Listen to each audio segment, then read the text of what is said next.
Greetings, brethren, Hausburger Donkey here, and I have finished my Warlord's Epic Battles ACW miniatures. They took me a little bit longer than I thought they would. I thought I would be done with these in a few days. Now it's basically been a week.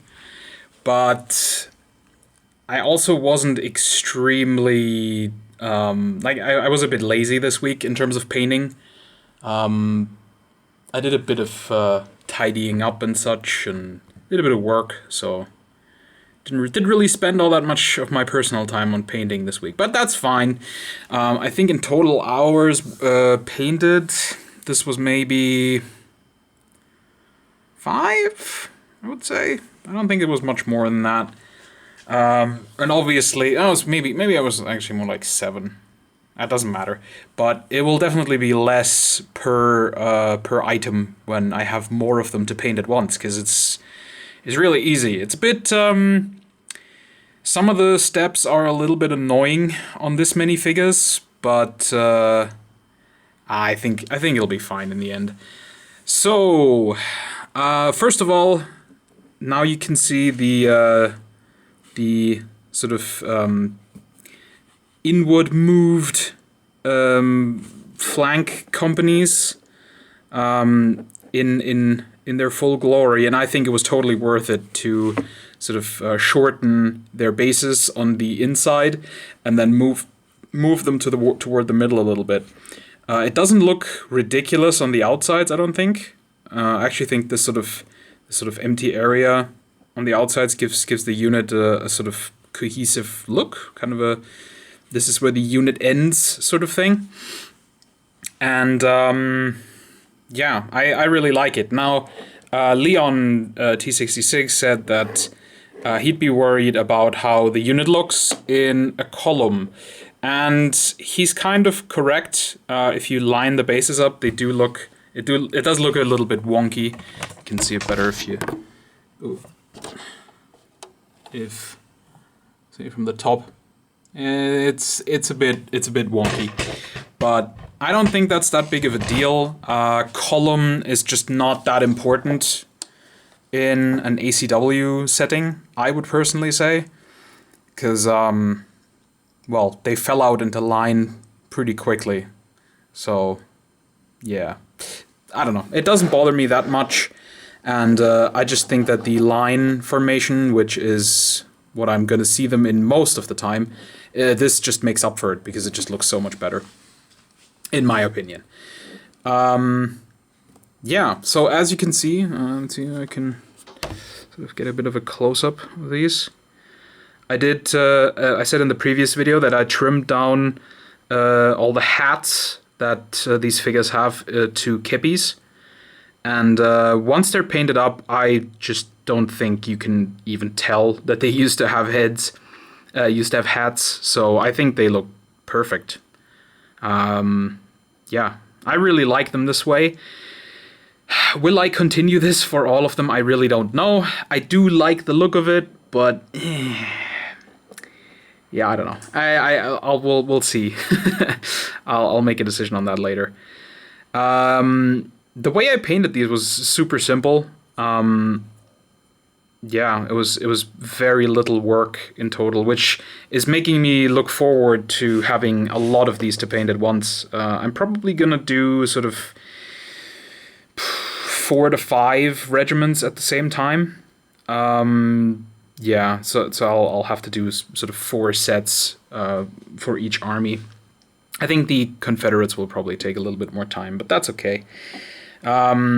What I did is I primed them all black in individual strips, and then I gave them a zenithal, a pretty strong zenithal all around of Panzer Ace's periscopes, and then I gave them a very light zenithal highlight of Vallejo model color Prussian blue. And then I painted in the pants, which is pastel blue, I think it's called. Let me actually grab it so I can tell you exactly what it is. Yes, it's called Vallejo model color pastel blue. And I mixed in a little bit of Prussian blue because it did end up being a little bit too bright for my taste. I don't know if that was a good choice, because after the wash it ended up being a little darker than I was hoping. So I don't know, maybe I won't do that in the future, mix in the Prussian blue. Maybe I'll just keep the pastel blue by itself. Anyway, then everything that isn't the uniform, well, actually at first I painted in the greatcoat / bedrolls with, I think it was called French Grey or something like that, French Mirage Grey, just a bluish grey. And then after that, I mixed up a 50-50 mix of Vallejo Model Color Black and Panzer Aces Dark Rubber for a really, really dark grey. And I painted everything else. So I painted the faces, the hands, the guns, all of the straps and equipment on them, the shoes, and also the little strip bases that they stand on.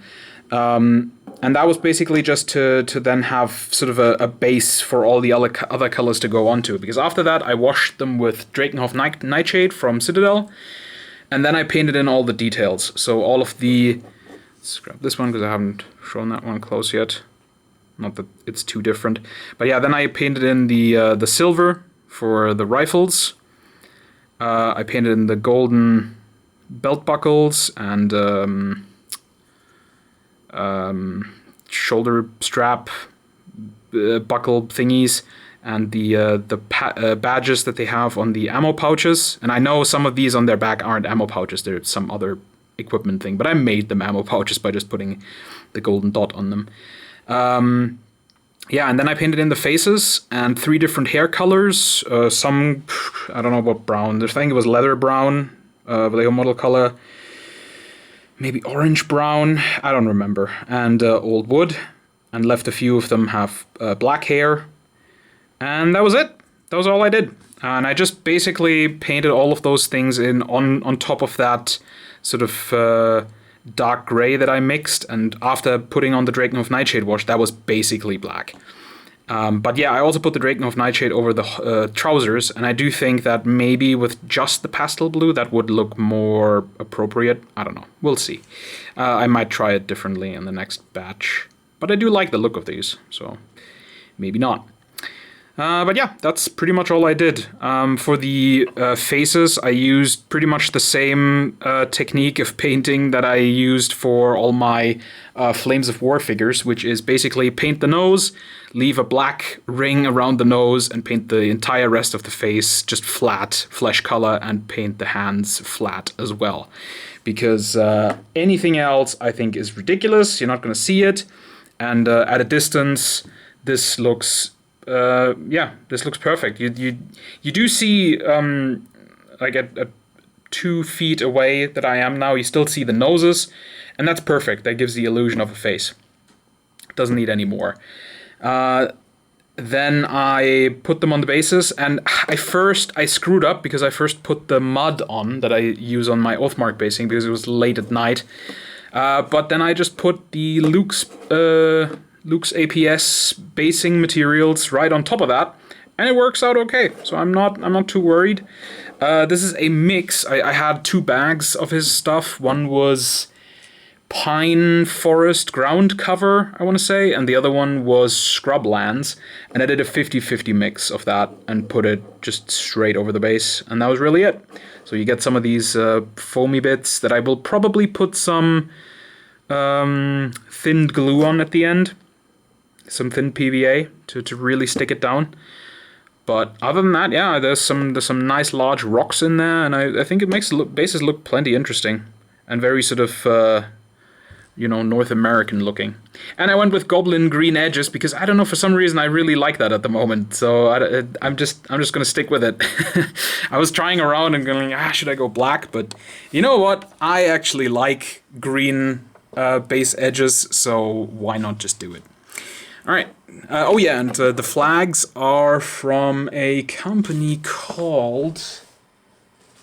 there we are. Yes, they are called War Games Design, and I would absolutely recommend these guys. Company in England, I believe.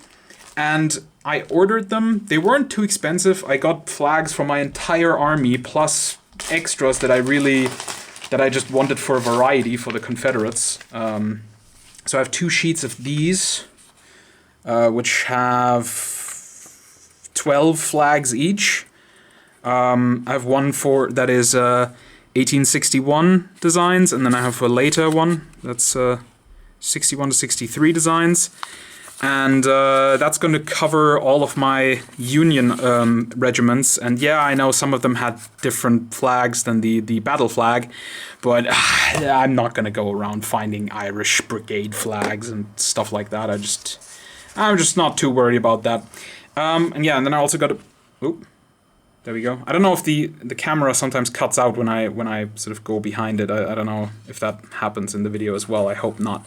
But yeah, I have a bunch of Confederates. I also got a bunch of state flags because I do like having state flags on the Confederate troops. So I got some from Alabama and Florida, some Georgia and Louisiana.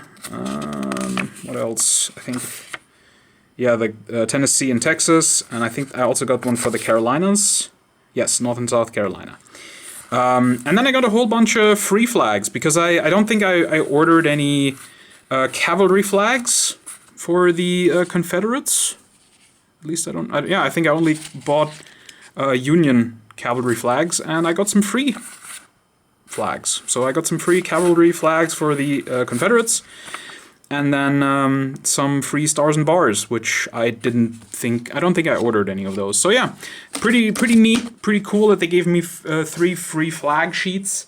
In total, I pay, I want to say £20, which sounds like a lot, but I also bought a lot more flags than any reasonable project of this scale is ever going to need. So yeah, that's on me. And getting 3 free sheets, I think, is pretty sweet.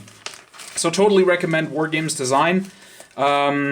It's a little bit weird to order because it's kind of a blog thing, but it still works just fine. And as I said, from England, and they got here within 3 days. So I am super happy about these. Got my entire project here sorted with the flags. So yeah. Putting the infantry aside, let's have a look at the cannon. This one... I didn't really know how to paint them because I'm not too knowledgeable on the sort of Union artillery or generally just non-infantry uniforms. So yeah, I just gave them all the red pinstripe on the pants. I don't know if that's accurate. They all have the sort of red collar and red cuff. I have no idea if that's correct or not, but I don't know. I like it. I did go with a green lafette, whatever the thing is called that the gun is mounted on, and I don't know. I saw that in several pictures that it's sort of green, so I went with that. I don't know if that's accurate, but I like it. I think these look good, and that's how I'll paint them all. And I did this little command stand. It ended up a bit oblong to facilitate both of the commander and the marching infantry. But yeah, I like how this came out. Again, for these, I just cut up some of the extra strips that I had that I didn't use, because I only made a 3 base wide unit. And and did the same thing with their hats, so I cut them down to kippies, and then painted them just like the rest of the infantry. And the commander, I didn't do too much on this guy. I used the same sort of zenithal, and then I just painted the horse brown, gave it all a wash. It's very muted now, the horse, but I think that's okay. Put some yellow on his cuff and on the shoulder thing, and a trim around the hat, and yeah, he's done.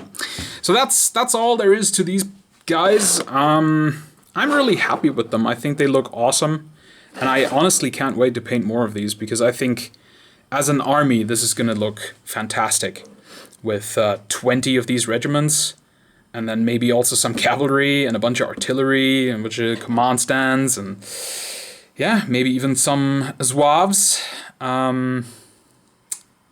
yeah, we'll see. We'll see what Warlord comes out with, and if I don't like their other releases, because I kind of have the sneaking suspicion that anything that isn't these sprues will be in their new resin stuff, and if that's the case, I'm definitely not going to get any of it. I'm not going to get any of their other stuff. I'll just stick with the plastics, because screw their resin.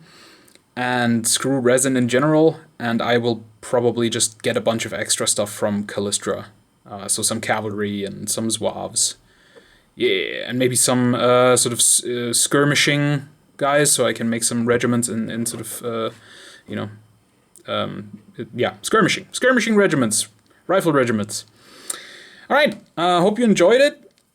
This already concludes the February Wargamers Anonymous challenge for me. Because this was it, which means I have the rest of the month to do whatever the hell I please, which is excellent. And the next thing is these lads. I showed them last time in one of my videos, I don't remember which one. They are Demon World figures that I'm rebasing, because I had them previously on 10 bases at 4 each, but in the game they are supposed to be, these specifically, the Knights of the Order, are supposed to be 5 to a base, so there's only 8 bases of them. And yeah, I fixed them. I put them on the correct bases now, and now they just have to be rebased. And I'm kind of thinking maybe I'll even use this Luke's APS stuff again, because it's actually pretty great. Like I think this really looks good. I wasn't so sure about some of the other versions of this stuff that I've seen, but this pine ground cover mixed with the scrubland, I really enjoy that. I really think it looks good. So yeah, maybe I'll put that on them, or maybe I'll go with something a bit more fantasy looking. We'll see. But that'll be the next video. All right. Thanks you guys for watching, and I'll see you in the next video. Take care. Bye bye.